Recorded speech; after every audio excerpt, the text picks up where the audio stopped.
Nick, what number of CrossFit Games is this for you? Ooh, 6 or 7. It was funny. I drove my Jeep here from Tennessee, and this is I think we did the math. It's crazy, something crazy like the 6,000th mile or something I've driven to the games and back. It's pretty cool. But it's cool to see a new venue. I think Fourth Row was good, but the people were even better here this year. What is your specific role when you are at a competition or the games with your athletes? So being the CEO, that's really nothing that we can do on game day. Obviously, with our partnership here, we've got our booth going on, we've got activations there, but my role, I step in more of a coaching role. That's where I come from my background. So I'm coaching Jay this weekend and obviously helping out Maddie as well, and Tia and Shane are here, and our whole team. But it's more of a supportive role, especially this weekend. I think coaching kind of didn't take a back seat, but it was more making sure all of our athletes were emotionally ready to go. And if it was something that they needed to take the decision to leave or go home, it was being with them through that decision and letting the other athletes know, hey, like, whether you go on or you don't go on, we're supporting you no matter what. And I think titles, things like that, they don't matter at this point. And this weekend has shown us, like, the people in the room we're in right now and that are in this sport is all that matters. And we've had this conversation of camps and who's doing this and who's doing that. And this weekend has broken that all apart for all of us. I think everybody in this whole circle of the community has seen it doesn't matter. I've seen people from one camp, non-affiliated, other camp, all hugging each other, all helping each other through this weekend. And that's been the biggest thing for us. I don't think it matters where you come from. It doesn't even matter if you speak the same language.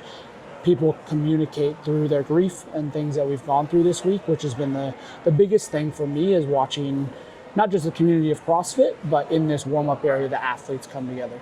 Speaking specifically to the warm-up area, this is what the live stream at home doesn't see. Yeah. A lot of even the people on Instagram don't see, because it is a more controlled atmosphere. Yeah. Can you speak to or just explain what it does feel like to be in here this weekend? Yeah, it's hard. It's heavy back here for sure, and it's something none of us, I think, have ever gone through. I think we've all lost somebody in our life, but we've never gone through an abrupt tragedy like this in sport, and we're all dealing with it the best way we can. And I think, like I said before, banding together and the people coming together to be there for each other has been the best thing.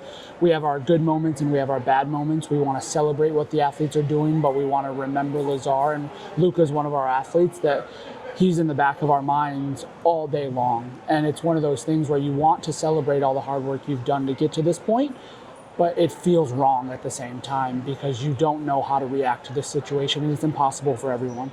Everyone involved has to go through this their own way. And I mean, I've talked to some athletes who have been 4 minutes into a workout and they said, I can't do this anymore. And we have to be okay with that, and we have been okay with that. And there hasn't been a single person back here that's thought that was wrong or thought that was a wrong decision. And that's been I think the greatest thing about this week. I don't think there's any positives that we can really take away other than people being there for each other and that we're stronger together through that. Mm-hmm. Knowing that Luca is one of your athletes, newer athletes, how long has he been with Proven? So it's been about a month and a half, 2 months at this point. He's been with Kiefer for over 2 years. So I think that's been the toughest part, is we were with him the whole day when everything happened with Lazar, and just because we didn't know him, I think you can share in sorrow with people really fast, and it feels like we've known him for years now because he's just been able to confide in us and kind of grieve. He has nobody here. There's no family here. There's nobody helping him out other than the people that are involved in the sport, which has been over the top amazing. And I know he feels that from the athletes and the coaches, which has been great. But Kiefer as well. Like it's been really hard on him, and it's been hard for the fact that one of his athletes is really grieving through all of this, and we don't know exactly how to handle it. Usually it's our job as coaches and our job as brand owners to have answers to every single thing, and we're trying to figure this out as we go. How do you manage both the athletes who are grieving with even your own grieving that Yeah. that everybody's going through right now. How do you balance that? Yeah, I think as leaders, and Shane and I have had this conversation, a lot of the times you have to put things aside for other people. And it's one of those things like, we'll have our time to grieve, but right now there's people that need that more than us. And I think that goes for the coaching role down to the athletes. We're all in leadership positions at the end of the day when it comes to our athletes and even the spectators as well. I think we have to show a good foot forward to be able to say, hey, we know what's happening. We can't get through this alone, but we have to keep moving forward, or we have to go grieve on our own somewhere else. But if we are moving forward, we have to be able to tell those people, hey, we're here for you. We're going to get through this, and we're here for whatever you need, good or bad, and your decision is yours. But if it is to continue moving forward, we're going to be here for you every step of the way. There is still so much unknown, and without speculating, it is an open investigation, but just speaking to, after the dust settles and the chips are in the places where they should be, what is your hope that comes out of this?